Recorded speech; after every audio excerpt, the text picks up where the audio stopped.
Coming up on Global Perspectives, I'm very excited to have with me as my guest Sunit Upadhyaya from Nepal, who is the parent of a student at Ridgeway Elementary. Stay tuned.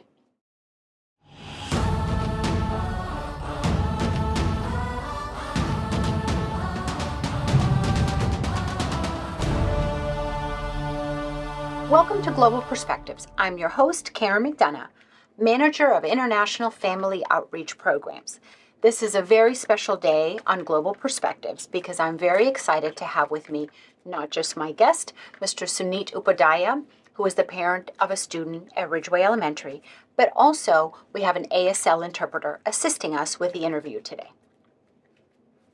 So, Sunit, I'm very excited that you're here. We met when you were a parent at the International Parent Leader Academy. Mm-hmm. And I think we also met at an event at a school. It was a math night where you were there with your family. Mm-hmm. Yes, it was a math event, and I was, and so I'm very excited to be here and doing this interview with you and to meet you again for IPLA, the International Parents Leadership Academy, and also the math, and also these variety of events that are offered in the county. So I'm really looking to these different kinds of things going forward. Absolutely. Whenever I have a guest, I always like to learn a little bit about them first. Mm-hmm. So you are from Nepal. Mm-hmm. That's right. And I've never been lucky enough to go to Nepal, but I understand it's a beautiful country. Mm-hmm. Yes. Oh, yes. It's very popular among the visitors because of the mountains, of course, and the mountains, of course, are very famous. That's kind of the with Everest being and of course the culture is built around that with food and all these other cultural trappings within that country. Okay, very good. I think because obviously we are a school system, I'd like to focus a little bit on what the educational system is like in Nepal. Mm-hmm. Yes. Well, of course, there's many positive things about the system, and so there's the three things that I think that would be focused on that perhaps would be different overall as far as schools are concerned. You have kindergarten, you have the 12th, and then and all of them have school uniforms. Mm. So that's something that's, and then in the secondary system, there's kind of no limit as far as the school is concerned. It's high school, and then over here in America. You have a great deal. You have a thing with graduation, and then you also have GED. But there's really no kind of limitation on that. So that's kind of one of the things we look at there. And also, thirdly, most students in school over in Poland, they must take tests. So in order to pass on to the next level. And so that's grading is really dependent on up to let's say the first 10 years in grade 10, and that's the last test, and then SEE, that's the kind of that's the test. And so during my personal time, I also had this. I got a certificate to indicating that I had completed this level of education, and then 11th and 12th grades. That's basically kind of a university setting. Okay. So that seems very strict, so that even for the little ones, yes. If you don't, even like say maybe first to second grade, if you don't pass the test, you don't move on to the next grade. That's correct. Mm. Yes. So the pass, in order to move on to the next class, you do need to pass the test. So, and of course, the increase in difficulty, so that the final test, of course, is extremely difficult. And so, and it's connected with behavior and all kinds of things dealing with how the children are doing. Oh, so, okay. And yeah. In Nepal, do they also incorporate things like physical education, art, and music in public school? Yes, that pretty much is universal. Okay. And what age do children start school? Same as here. So you have this pre-K, maybe about 3 or 4, okay. And then of course, when they start in school, in Nepal, then they do that for, let's say 14, 14, and then at that point, then they start on to So so it's a long process, and so as far as the culture is concerned in Nepal, and like in October, November, then we start the cycle again. So, Oh, okay. So school doesn't start in September like it does here. Starts in October? well, it actually starts in April. So okay, Okay. And so the school year goes from April until the following February, or? yeah, and then that's when you take the test, and Okay. that's when then it's evaluated, and do you pass, move on, or what have you. And so do they, I guess the equivalent would be our summer vacation. Do children get 2 months between school years? Well, really, it's not a straightforward 2-3 months. I mean, because there's a lot of celebrations and culture dealing with our culture. You have lights and Diwali, various kinds of holidays, and so for those kind of things, we get family time to do these various celebrations, and so it kind of adds up to about 2 or 3 months overall. But it's pretty much straight through. Okay. Oh, so because of the longer breaks in between, it sort of goes from one year to the next. Yes, exactly. Okay, that makes sense. And you mentioned uniforms. So I'm guessing even though they're public schools, they're still expected to wear uniforms, or is there also private schools? Well, really, I mean, there's a lot of public schools, but pretty much regardless of whether it's public or if it's not, if it's a university college, there's you have kindergarten through high school. Pretty much, it's universal that you will be wearing some kind of school uniform, and that's something that the government requires and pays. Oh, they pay for the uniforms. Yes. Okay, very good. And what about learning another language? I don't know if does that happen also in elementary, and is it most students learn English or any other language? Well, really, it depends on the school and also the curriculum. There's a variety of curriculums throughout, and so in Nepal, because the Nepali language, of course, is the main thing. Right. There's some that will teach English, so that requires. So those are kind of the main one. Nepali and English are the two major ones you'll see. Okay. And then what about universities? Is there must you pass a certain test just to go to university? Yes. Yes, it's similar to the SAT or the ACT here in the States. It's you do have to take a certain kind of test in order to go to that particular school. So Very good. And with the school day itself, I know here children go, say, in a general sense, from like 8 in the morning to 3 in the afternoon. Is the school day that long?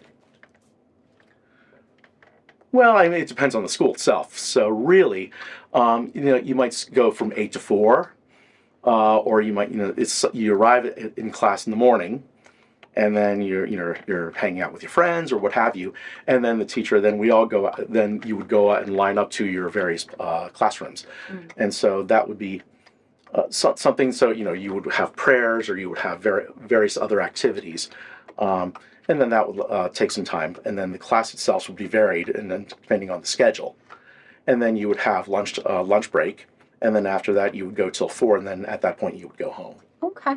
And is there extracurricular activities for kids that are part of the school, like sports that we have here after school? Yes. So I'm like soccer, for example. That's extremely popular in Nepal. Cricket. Cricket. Okay. Cricket. That's also those. Let's see here. Yeah, I think those are incorporated into part of the school experience. But I mean, of course, it depends on the school. Not all schools have the funding to do that kind of thing. But obviously, that's a program that many schools wish and desire and do provide. Okay. And then in terms of the grading, like here in elementary school, we, just talk about like making progress or developing, and then we don't start giving grades, I believe, until like maybe third or fourth grade. In Nepal, is our children given grades like ABC, 10, 9, 8? How does the grading system work? Well, really, as from my experience back in school, the grading system was different. It was like 3 or 4, and so that you would pass, and so it would be So you had three or four, and then in hearing students, they would also have kind of a more almost a more universal system, because as a deaf person I was a little bit different. They had an SLC, the certificate that you had, and it was very difficult. But then not easy. And so the schools, the students, they would have to satisfy certain things in order to attend university. The SEE, the various other examinations would have to be taken. Those were universal examinations, and they followed that particular method.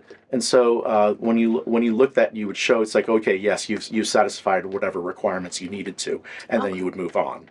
So it wasn't specifically like you had to get either an A or a B. It was essentially pass or fail.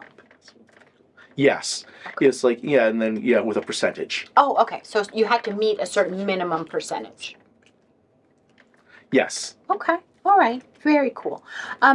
So your student at Ridgeway, you as a parent, is there something? Well, let me back up. Did your child start school here with us in Anne Arundel as a kindergartner, or what grade? So yeah, he started here in Anne Arundel and started in public school at Ridgeway. So yeah. In what grade? Kindergarten. Kindergarten. Okay. So that was their first time in school. Yes. Yeah, really, we have children, like we have 5 and 2, and the older one started in kindergarten, and this one, that, of course, is not the 2-year-old has not started, but we are putting that one in a preschool program. Okay. So how was your experience as the parent of a kindergartner? How was that for you as a parent? Oh, really? Yeah, searching for, as a father, looking back on my own experience, and then kind of turning about and becoming a father myself. I was extremely excited, as was my child, about going to school every morning and going and socializing with friends and meeting other people, and just really looking forward to the favorite teacher. Very excited. That was my child's experience. Was there crying involved? Was it hard to separate that very first day of school? Oh yeah, okay, yes. I guess it was about a week or two or something like that. There was a little bit of a separation anxiety, and I was like, and I have to admit, I was feeling a little of that myself. But of course, going away from home. But after that, it's like, okay, boom. It's like, yeah. Then after that time, it was okay. We just kind of did the procedure, got used to it, and then saw that okay, and then developed that, and my child developed his individuality. And I'm glad you said that, because we have a lot of parents of first-time kindergartners who's like, oh, I don't know, they're not going to be okay. But our experience as a school system is, once the child is in the building, they're playing, they love their teacher, they're fine. Parents are more nervous than kids. Yeah, right.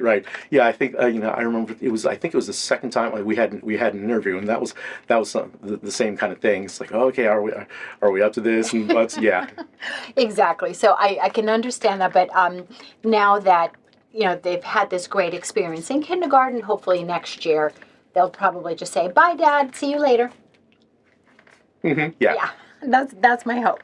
I forgot to ask, is your child a boy or a girl?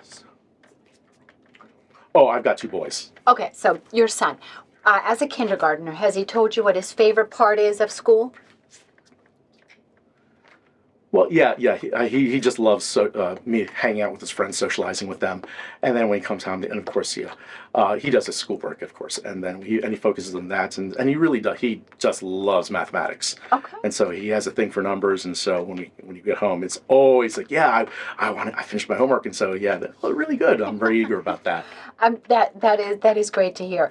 Lots of parents, lots of children, I should say that their favorite part of school is lunch. So I'm so glad that the favorite part is math. So it's much better than lunch. Yeah, well, I mean, I've told, it's like, well, I mean, he doesn't really tell anything about lunch. I mean, so I encourage him. Of course, lunch is time to eat. That's Right. There we Right. go. Absolutely. So moving on to the International Parent Community Leadership Academy that just completed. I know it was 7 weeks of learning a lot of information, And I know our wonderful interpreter was with you for a lot of that. There was various other interpreters, but what was your overall impression about the Parent Academy? Really? Oh, yes. It was just wonderful. It was really good to have seeing that because I really had no idea about the IPCL, that program, the International Parent Leadership Academy, and so going out to the various programs and seeing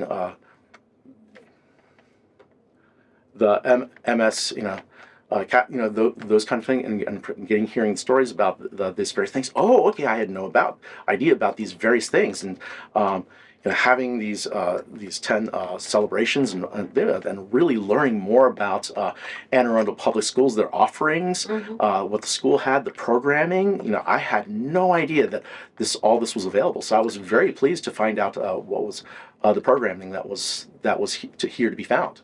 And we're really, I think that's the main goal of the Academy is even I have two grown children that have been through the school system.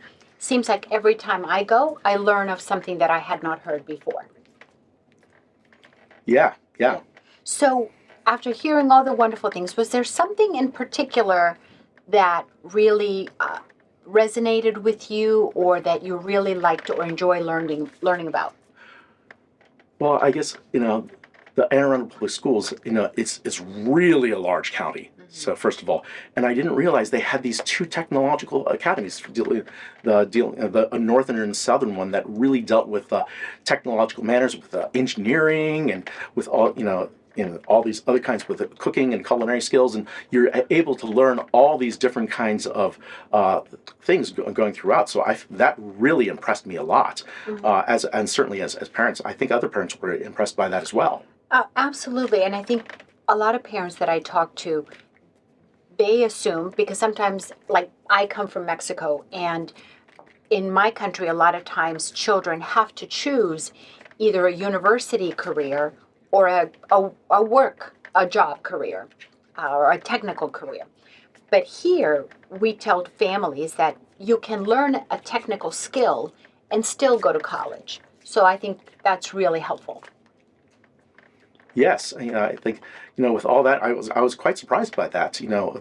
With coaching, and learning about all jobs available and what the school has to offer, and then teaching about these very things and planning for the future. I was very impressed with that, and so seeing all these things, it's like, because oftentimes there's so many options. It's like the child will say, "Oh, after graduation, what do I do now?" So.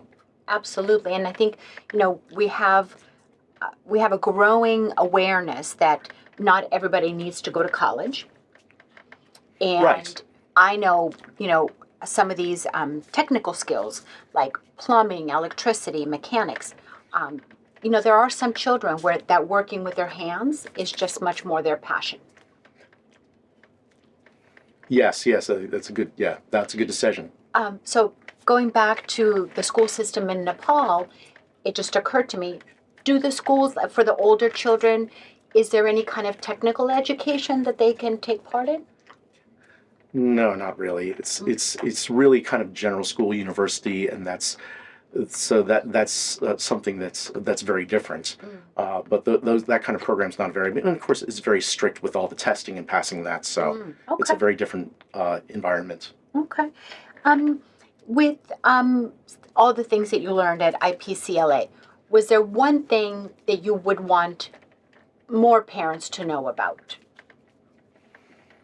Yeah, I mean, well, certainly. I mean, as I told before, I think that there's wonderful programming available, and learning about that, being able to offer that being able to help connect parents with these other international parents with the kind of experience, let's say growing up with work, or with perhaps they face discrimination going out, the kind of improvements that are available for their children, and so I think that's connected with that. Okay, very good. I know at the conclusion of the academy, you had to pick a project, something that you were going to do to, spread the word or share with other parents. Can you tell us a little bit about what you decided to do? Yes, yes. Actually, I was programmed. It was it's imagining. So it dealt with imagination and the inventiveness. And so, blah, blah, blah, blah.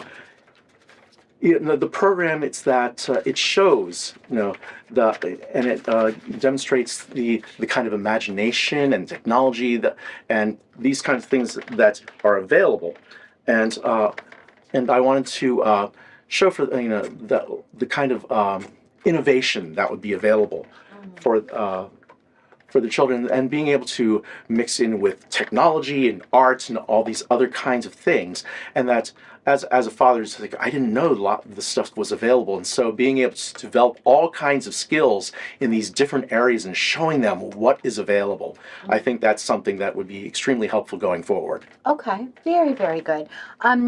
The commitment to the academy was 7 weeks. So we know and we really appreciate the parents who take time out of their busy week to participate in that. Is there something Yes. that you would, if there was a parent that it was like, oh, I don't know, should I or shouldn't I participate? What would you say to a parent that was considering taking part in the academy next year? Well, if for you're talking about the IPCL. Oh, Yes. goodness. Yeah. Well, I mean, it's like yes. I mean, just being able to get the imagination to find out about the programming, being able to find out for yourself as an international person what to do, what are the offerings in the school. I think that would certainly be an opportunity that you would definitely want to take advantage of. And that's and of course there's other international parents, and so a lot of them may very well have the same experience that you do. And it's better always to do this something to have a better idea of what's moving forward for your children as well. I think absolutely. We often think about, well, but oh, maybe that's not for me. But like you said, you never know that you may be talking to another parent and something that you learned or something that you heard at the academy, you can say, oh, well, you know what? I learned this or I heard that. Maybe you can go and investigate more for yourself as a parent. Yes, yes, right. Okay, very good.